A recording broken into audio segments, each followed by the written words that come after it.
ጤና ይስጥልን የአዲስ ማለዳ ተከታታዮች ዕለታዊ ዜናዎቻችን ተጀምረዋል። አበይት ጉዳዮችን እንጠቁማችሁ። የትግራይ ክልል ጊዜያዊ አስተዳደር ፕሬዝዳንት ሌተናል ጀነራል ታደሰ ወረደ ከሐራ መሬት ታጣቂዎች በኩል የሚፈጸም ማንኛውም ጥቃት የምንወስደው የአፋር ክልል እንደፈጸመው አድርገን ነው ሲሉ ተናገሩ።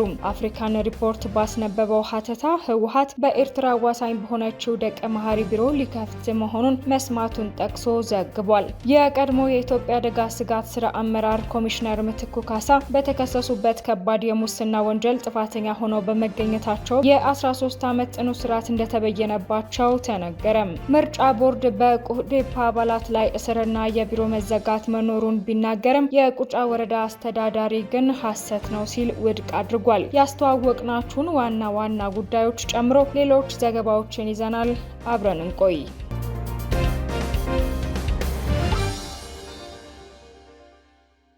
የትግራይ ክልል ጊዜያዊ አስተዳደር ፕሬዝዳንት ሌተናል ጀነራል ታደሰ ወረደ ከሐራ መሬት ታጣቂዎች በኩል የሚፈጸም ማንኛውም ጥቃት የምንወስደው የአፋር ክልል እንደፈጸመው አድርገን ነው ሲሉ ተናገሩ። ህዝባዊ ወያኔ ሓርነት ትግራይ ህወሓት ከስልጣን ለማስወገድ በአፋር ክልል ነጻ ወይም ሐራ መሬት እያለ በሚጠራው ስፍራ የሚገኘው ታጣቂ ኃይል በአፋር ክልል እንደመገኘቱ መጠን ኃላፊነቱን የሚወስደው የአፋር ክልል ነው ሲሉ ለአፍሪካን ሪፖርት መጽሔት ነግረውታል። ከአንድ ወር ገደማ በፊት ግን የአፋር ክልል በህወሓት ወረራ ተፈጽሞብኛል ሲል በአንጻሩ ከሶ ነበር። የትግራይ ኃይሎች ጀነራል ወልደ ጊዮርጊስ ተክላይ ግን በአፋር ክልል መቀመጫውን ያደረገውንና ራሱን የትግራይ የሰላም ኃይል ብሎ የሚጠራውን ቡድን የሚፈጽመውን ጥቃት ለመቀልበስ የተወሰደ እርምጃ ነው ሲሉ ተከላክሏል። በዘገባው ተንታኝ እንደሆኑ የተነገረላቸው ሚካኤል ሙስሪ ግጭቱ የአፋር አዋሳኝ ስፍራን የፌዴራሉን መንግስት ደግሞ ወደ ሰሜን የሚመልስ የውክልና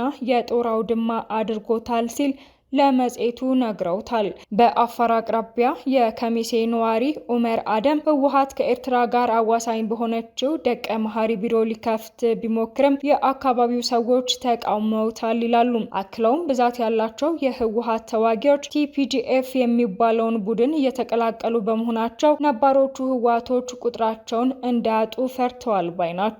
የህወሓት ሰዎች ከኤርትራ ጋር ግንኙነታቸውን ሲቀጥሉም የትግራይ የሰላም ኃይል ደግሞ ከፌዴራል መንግስት በኩል ተቃውሞ አልገጠማቸውም እያለ የሚቀጥለው ሀተታው ወደ ተንታኙ አስተያየት ይሻገራል። ሙስሪ እነዚህ ያልተረጋገጡ መረጃዎች ሞገዱን በያዙበት ወቅት ነባሮቹ የከረመ ጥቅማቸውን ለማስጠበቅ በአዳዲስ ፍላጎቶችና የውጭ ኃይሎች ጣልቃ ገብነት የድህረ ትግራይ ጦርነት ፖለቲካን አወሳስበውበታል ሲል አትቷል።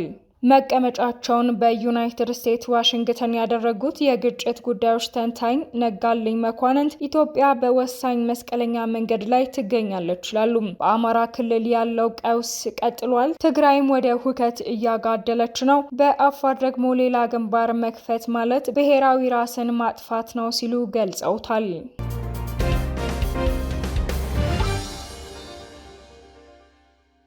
የቀድሞ የኢትዮጵያ አደጋ ስጋት ስራ አመራር ኮሚሽን ምትኩ ካሳ በተከሰሱበት ከባድ የሙስና ወንጀል ጥፋተኛ ሆነው በመገኘታቸው የ13 ዓመት ጽኑ እስራት እንደተበየነባቸው ተነገረም። የፍትህ ሚኒስቴር የሙስና ጉዳዮች ዳይሬክቶሬት አቃቤ ሕግ በኮሚሽኑ የተረጂዎች ቁጥር በማጋነን የተለያዩ የእርዳታ አይነቶችን ከመጋዘን ውጪ በማድረግ ለተረጂዎች ሳይደርስ ተሸጦ ለግል ጥቅም መዋሉን ገልጿል። በዚህም በህገወጥ መንገድ የተገኘ ገንዘብ ወይም ንብረትን ምንጩን ደብቆ ህጋዊ አስመስሎ ማቅረብ ወንጀል ክስ በነሐሴ ወር 2014 ዓ.ም ተመስርቶባቸው እንደነበር አመልክቷል። ኤልሻዳይ ሪሊፍ ኤድ ዴቨሎፕመንት አሶሲዬሽን ዳይሬክተር የማነ ወልደ ማርያምና ከሌሎች ሰራተኞች ጋር ያልተገባ የጥቅም ግንኙነት በመፍጠር በሺዎች በሚቆጠሩ ተረጂዎች ስም እንዲሁም የተረጂዎችን ቁጥር በማጋነን ለበርካታ ጊዜ የምግብ ቁሳቁሶችን ከኮሚሽኑ መጋዘን በማውጣት ለዱቄት ፋብሪካ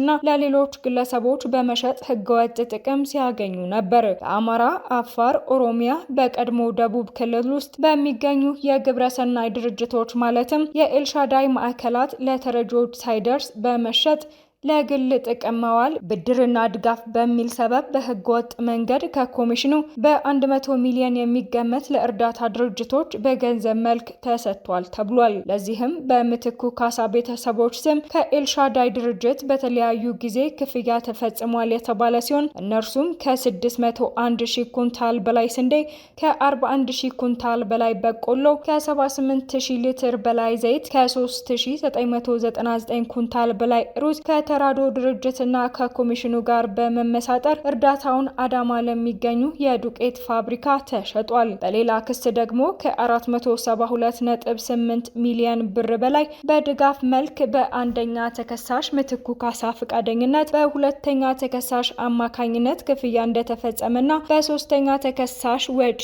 አድራጊነት ለግል ጥቅም በመዋል በመንግስት ከፍተኛ ኪሳራ ደርሷል ሲል ፋና ዘግቧል። በምትኩ ልጆችና ባለቤታቸው ስም ተመዝግበው የተገኙ ተሽከርካሪዎችና መኖሪያ ቤቶች እንደተገኙ በዘገባው ተመላክቷል። ተከሳሾች አቶ ምትኩ ካሳ፣ ባለቤታቸው ወይዘሮ ሶፊያ ጀማል፣ ልጆቻቸው ወይዘሮ ሚልካ ምትኩ የወንጀል ድርጊት መፈጸማቸውን ተከትሎ የጥፋተኝነት ውሳኔ ተላልፏል። የፌዴራል ከፍተኛ ፍርድ ቤት ልደታ ምድብ 5ኛ የሙስና ጉዳዮች ችሎት የአቃቢ ሕግ የቅጣት ማክበጃና የተከሳሽን የቅጣት ማቅለያ ካዳመጠ በኋላ አቶ ምትኩ ካሳ በ13 ዓመት ጽኑ እስራትና በ50 ሺህ ብር የገንዘብ መቀጮ እንዲቀጡ ወስኗል። በተጨማሪም የምትኩ ካሳ ባለቤት ወይዘሮ ሶፊያ ጀማል ላይ የ8 ዓመት ከ4 ወር እስራትና 3000 ብር የገንዘብ መቀጮ እንዲቀጡ ወስኗል። ልጃቸው ሚልካ ምትኩ 5 ዓመት እስራትና 3000 ብር የገንዘብ መቀጮ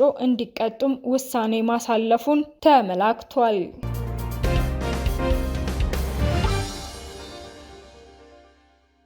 ምርጫ ቦርድ በቁዴፓ አባላት ላይ እስርና የቢሮ መዘጋት መኖሩን ቢናገርም የቁጫ ወረዳ ዋና አስተዳዳሪ ግን ሐሰት ነው ሲሉ ውድቅ አደረጉም። የኢትዮጵያ ብሔራዊ ምርጫ ቦርድ በተያዘው ዓመት የሚካሄደውን 7ኛውን ጠቅላላ ምርጫ እንቅስቃሴና የጊዜ ሰሌዳን አስመልክቶ በትላንትናው ዕለት በሰጠው ጋዜጣዊ መግለጫ በተቃዋሚ ፖለቲካ ፓርቲዎች ላይ የሚደርስ እስርና የቢሮ መዘጋት መኖሩን የቁጫ ህዝባዊ ዲሞክራሲያዊ ፓርቲን በመጥቀስ ገልጿል። ችግሩን ለመፍታት የሶስትዮሽ ኮሚቴ አዋቅሬ ካለፉት 3 ዓመታት ጀምሮ እየሰራሁ ነው ያለው ቦርዱ ከሰሞኑ በዚህ ዙሪያ ውይይት ስለመኖሩ ጠቅሷል። ይህንን ተከትሎ አዲስ ማለዳ ባለፉት 3 ዓመታት በዚህ ጉዳይ ላይ ከምርጫ ቦርድ ጋር ሲከናወን የነበረው ሂደት ምን ይመስላል? ለውጥስ አመጣ ወይ ስትል የቁጫ ህዝብ ዲሞክራሲያዊ ፓርቲን አነጋግራለች። በጉዳዩ ላይ ምላሽና ማብራሪያ የሰጧት የፓርቲው ፕሬዝዳንት ገነነ ገደቡ ምርጫ ቦርድ እንደገለጸው አይነት አስቸጋሪ ሁኔታዎች በሚፈጥሩ አካላት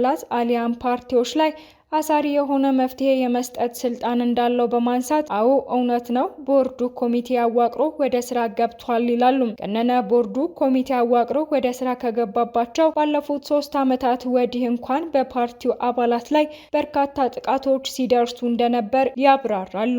የፓርቲው ጽሕፈት ቤቶች ከ15 በላይ የሚሆኑት የሉም። በኃይል ታፔላቸውም ጭምር ተነቅሎ እንዲፈርሱ ተደርጓል፣ ተዘግቷል።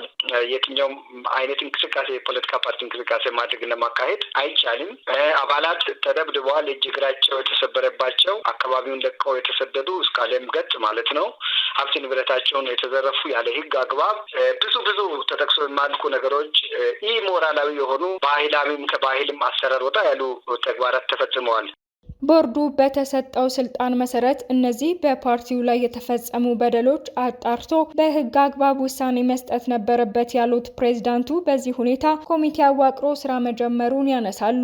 ይሁንና የኮሚቴው አባላት የብልጽግና መንግስት ሰዎች በመሆናቸው የኛን ህይወት ጭምር በመከራና በስቃይ እንድንገፋ አድርገውን ነበር ይላሉ። ቦርዱ በእነዚህ ጊዜያት ማሳለፍ የሚችላቸው እርምጃዎች እያሉ ሳያሳልፍ ቀርቷል ሲሉም ይህ ኮሚቴ በማዋቀር የተሰራው ስራ ክፍተት ያለበት እንደነበር ተናግሯል። በእነዚህ 3 ዓመታት የፖለቲካ ፓርቲ አባላት ብቻ ሳይሆኑ የመረጡት ህዝቦችም እንዳልነበር ሆነዋል ያሉት ገነነ ሁኔታው በኢትዮጵያ ህግና መንግስት እንዳለ አጠያቂ እንደነበርም ያነሳሉ። ይህ ሁሉ ሁኔታ ባለበት የቦርዱ ውሳኔ የዘገየበትና ቁርጥ ያለ አይደለም ሲሉም ተችተዋል። ቅጣት የምጥልበትም ሁኔታ አለው። ከአቅሙ ደግሞ በላይ ከሆነ ለመንግስት አመራሮችም ኃላፊዎች ወይም ተቋማት ጉዳዩን አሳልፎ እልባት እንዲደርስ ማድረግ ይቻል ነበረ እና ከዛ አኳያ ትንሽ ክፍተቶች አሉ። ያንን ማስተካከል ማረም ነበረበት። እንግዲህ 3 ዓመት ሙሉ የፖለቲካ ፓርቲ እንቅስቃሴ ብቻ ሳይሆን የመረጠ ህዝብ እንዳልነበረ ሆኗል። በኢትዮጵያ ህግ እንዳለ መንግስትን ስርዓትም እያስተዳደረ እንዳለ ሳይሆን ከዛ ወጣ ባለ መልኩ እጅግ በጣም ዘግናኝና ሰቅጣጭ የሆኑ ተግባራት በዜጎች ላይ በመመረጣቸው ምክንያት ተፈጽሟልና ቦርዱ የዘገየበት ቁርጥ ያለ ውሳኔ መስጠት ምናልባት ያልቻለበት ብለን እንወስዳለን። ለኛ የሞት ድግስ የደገሰልንና በገባን በወጣን ቁጥር ሲያሰቃየን የነበረ ሲሉ የገለጹትና በገዢው መንግስት የተቋቋመ ነው ያሉት በምርጫ ቦርድ እንደተቋቋመ የተነገረው የመጀመሪያው ኮሚቴ አሁን ላይ በቴክኒካል ኮሚቴ መቀየሩን ነው ኃላፊው የተናገሩት። ሁኔታው አስቸጋሪ በመሆኑ በድጋሚ የተቋቋመው የቴክኒክ ኮሚቴ ውስጥ የሚገኙት የፓርቲው አባላት ሳይቀሩ አደጋ እንደሚደርስባቸው ሲያስፈራሩና ሲዝቱባቸው እንደነበረ በዚህም ምክንያት ስራቸው ተስተጓጉሎ እንደከረመ የሚናገሩት ፕሬዝዳንቱ ይህንንም ፓርቲው ለቦርዱ አቤት ስለማለቱ አክሏል። በዚህ ጊዜ ፓርቲው ተወዳድሮ ባሸነፈበት የምርጫ ክልል ውስጥ የሚገኙ ፓርቲውን የመረጡ ዜጎች ገበያ መገበያየት እንኳን እንደማይችሉ ገልጸዋል። በሚገርም ሁኔታ በዚህን ጊዜ የቁደፋ አባል የሆነ ገበያ መውጣት አይችልም። 1 እና 2 ሆኖ መቆም አይችልም። ለቅሶ መድረስ አይችልም። ሰርግ መካፈል አይችልም።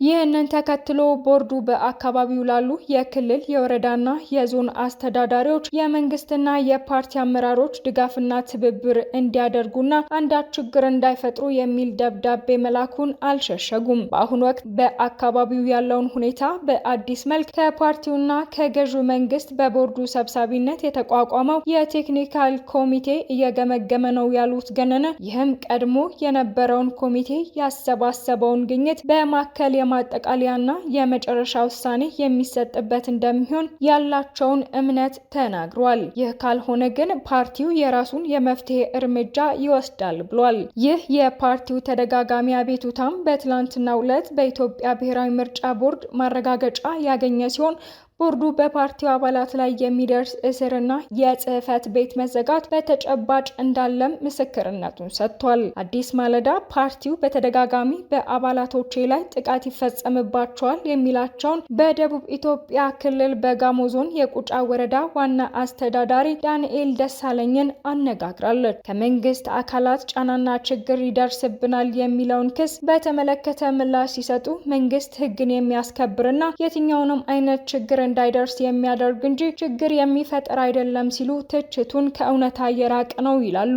ይህንንም ችግር ለመለየትና ለማጣራት ጉዳዩ የሚመለከታቸው አካላት ከምርጫ ቦርድ ጋር በመሆን ማጣራቱንና ችግሩ አለመኖሩን ስለመግለጻቸው ያነሳሉ። አዲስ ማለዳ በታደመችበት የምርጫ ቦርድ መግለጫ ይህ ችግር መኖሩን ምርጫ ቦርድ ማረጋገጡን በማንሳት ኃላፊውን ጠይቃለች። አላረጋገጠም የሆነ ትክክል ያልሆነ ነገር አውጥቶ ከሆነ ምናልባት አልተከታተልኩም አላየሁም። ያው አንድ ጉዳይ በአንድም በሌላም ይሄ ያለ ተብሎ የሚወጣ ከሆነ አለ የለም የሚለውን ነገር ደግሞ በራሱ ማስተካከል ሀሳብ የሚስተካከል ስለሚሆን በእርግጠኝነት ደግሞ ምርጫ ቦርድን በቅርበት ስለሚያውቀው እንዳውም የተዛባ ነገር ያወጣል የሚል እንትኑ የለኝም። መከታተል ማየት በሚያስፈልግ ልክ ግን እናየዋለን። እንደኛ ተጨባጭ ሁኔታ ምንም የተፈጠረ ችግር የለም ያሉት ዳንኤል በምርጫ ክልል ብልጽግናን ጨምሮ 7 የፖለቲካ ፓርቲዎች አሉ። ሁኔታ የተፈጠረ ከአንድ ፓርቲ ሊቀርብ የሚችል ቅሬታ የሚፈጥር ችግር አልተፈጠረም አይፈጠርምም ሲሉ ተደምጧል። ፖለቲካ ፓርቲዎች የተሻለ ሀሳብና አቅም እንዲኖራቸው እናበረታታለን እንጂ በምርጫ ቦርድ እንደሚነሳው ጥያቄ ፓርቲዎቹ የተገደቡበት እንቅስቃሴ አለመኖሩን በፈለጉት ልክ በመንቀሳቀስ ላይ እንደሚገኙ ብሎም አባላቱም በመንግስት ስራ ላይ ተሰማርተው እየሰሩ ይገኛሉ ሲሉ ሙሉ በሙሉ ወቀሳውን ውድቅ አድርገዋል። ፓርቲው በፓርቲ አባላቶቼ ላይ ደርሷል ያላቸውን ድብደባ፣ እስር ብሎም ሌሎች ጥቃቶች፣ የጽህፈት ቤት መዘጋት ብሎም ፓርቲው በመረጡ ዜጎች ላይ ደርሷል የተባሉ ጉዳቶችን በአጠቃላይ ፍጹም ስህተት መሆናቸውን በማንሳት ማስረጃ አለን በማለት ኃላፊው ለአዲስ ማለዳ ተናግሯል። በተመሳሳይ አዲስ ማለዳ የዞኑን የቁጭ አልፋ ወረዳ አስተዳዳሪ የሆኑትን አስፋው አልኤናን ለማነጋገር ሙከራን ያደረገ ሲሆን ስብሰባ ላይ ነኝ፣ ምላሽ መስጠት አልችልም በማለታቸው ምክንያት አስተያየታቸውን ማካተት አልተቻለም።